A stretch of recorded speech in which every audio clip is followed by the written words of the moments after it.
मैं आपका परिचय कराती हूँ खास मेहमानों से। बीजेपी के प्रवक्ता प्रेम शुक्ला हमारे साथ मौजूद हैं। आरजेडी के प्रवक्ता प्रोफेसर नवल किशोर हमारे साथ जुड़ रहे हैं। शिवसेना उद्धव गुट के प्रवक्ता हैं आनंद दुबे जी, वो हमारे साथ इस चर्चा में शिरकत कर रहे हैं। एलजेपी रामविलास पासवान गुट के प्रवक्ता धीरेन्द्र कुमार मुन्ना हमारे साथ मौजूद है।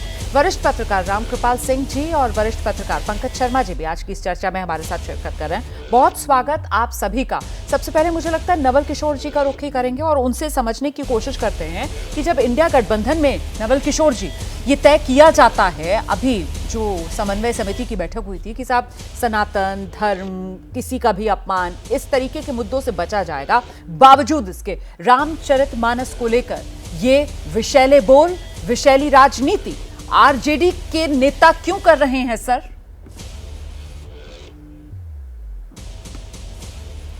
देखिए रोमाना जी, इसमें कोई विषैलापन नहीं है और उसका आशय यही है कि ग्रंथों का वो भाग जिससे किसी समाज के किसी हिस्सा को या किसी सेक्शन को प्रभावित करता है, उसके विषय में उन्होंने बात की है। उन्होंने सनातन खत्म करने की तो बात नहीं की है, पूरा रामचरित्र ग्रंथ को समाप्त करने की तो बात नहीं की है।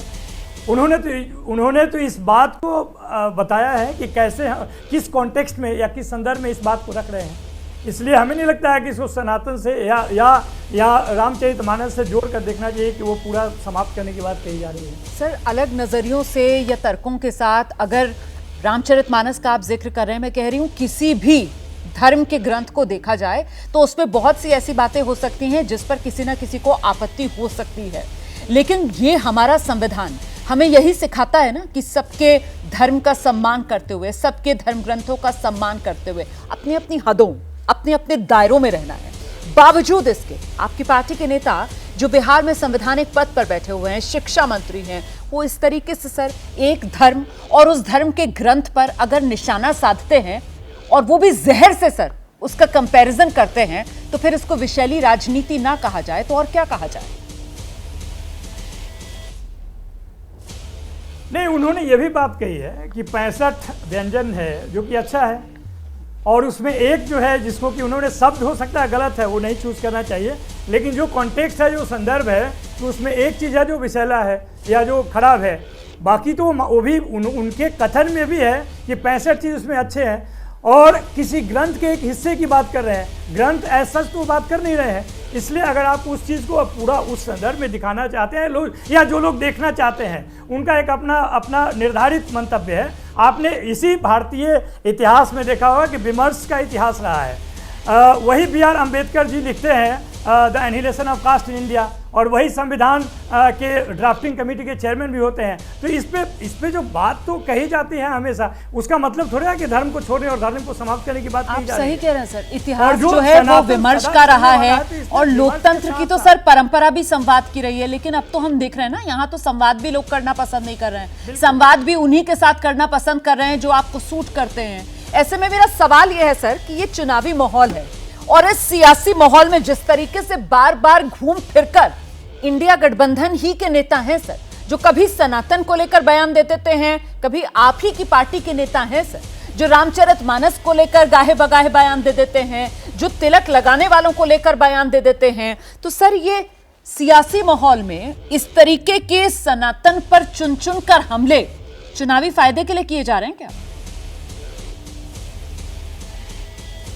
नहीं, देखिए, चुनावी फायदे के लिए नहीं किए जा रहे हैं, और उसका कोई कॉन्टेक्स्ट ही नहीं। ये सामाजिक और धार्मिक कॉन्टेक्स्ट में बात की जा रही है।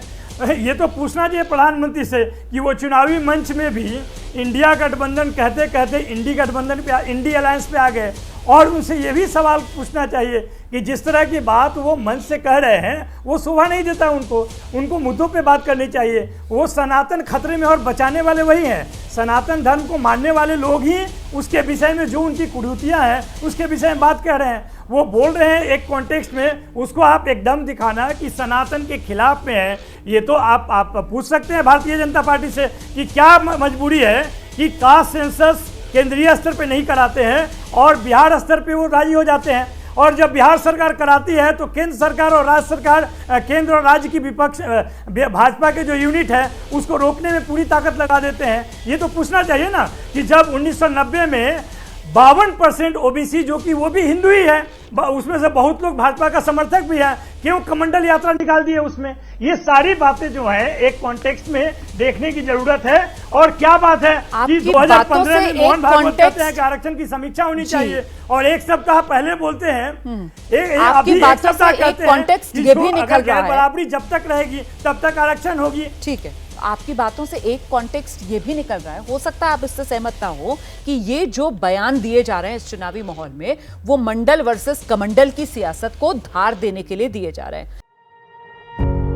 पत्रकारिता कोई इमोशन नहीं है, ना अपना कोई ज्ञान देना है और ना कोई विचार थोपना है। पत्रकारिता क्या है? पत्रकारिता का मतलब है सही जानकारी इकट्ठा करना और तथ्य बताना। पत्रकारिता आज जितने महत्वपूर्ण दौर में है, शायद पहले नहीं थी। इस दौर से निकलने के लिए सिर्फ सच दिखाने की जरूरत है, वो सच जो आपके हित को आगे रखे। इसलिए अब रात 9 बजे प्राइम टाइम नहीं होगा, ये आपका टाइम है। जगविंदर पटियाल के साथ देखिए पब्लिक इंटरेस्ट सोमवार से शुक्रवार रात 9 बजे सिर्फ एबीपी न्यूज पर। एबीपी न्यूज आपको रखे आगे।